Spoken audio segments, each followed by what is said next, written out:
Shalom, selamat pagi sahabat Kristus pendengar renungan dimanapun berada. Mengawali aktivitas di pagi hari ini, kembali kita mendengar renungan firman Tuhan dalam Hosea pasal 8, ayat yang pertama sampai dengan ayatnya yang ke-14, dengan tema, mengenal Allah harus taat dan setia.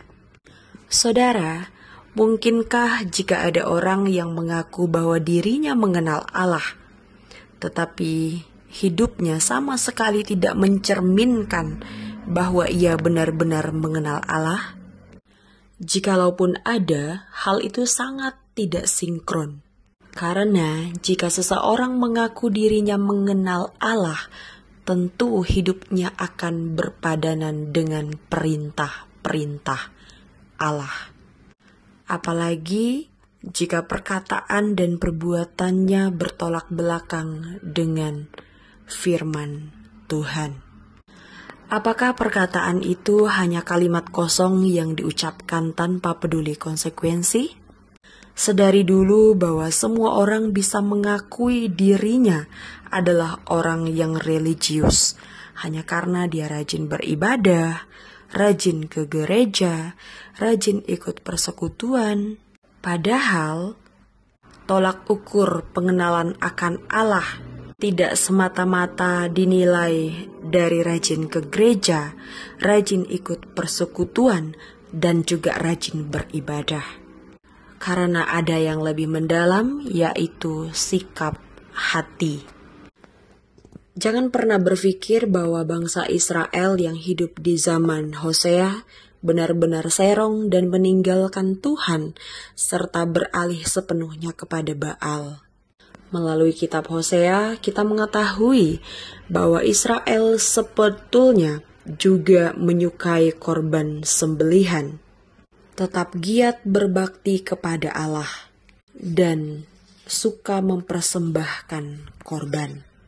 Selain menyukai korban sembelihan, bangsa Israel juga memperbanyak mezbah atau tempat-tempat ibadah. Mezbah dan persembahan adalah dua hal yang tidak dapat dipisahkan dan merupakan jubah utama dalam keagamaan. Tetapi kenapa Allah tidak mengindahkan korban persembahan dan mezbah-mezbah yang dibangun oleh Israel? Karena sejatinya Israel lupa dan tidak menyadari bahwa ketika mereka memilih raja, harusnya atas petunjuk Allah.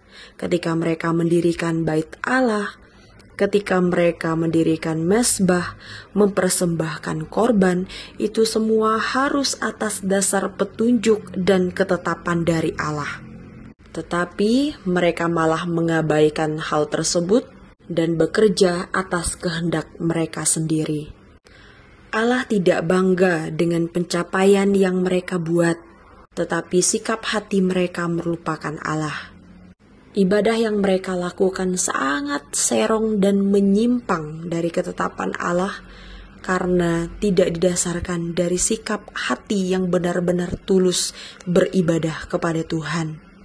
Saudara, Allah tidak pernah memperhitungkan megahnya gereja yang kita bangun, karena Allah tidak menetap diam di dalam gereja tersebut.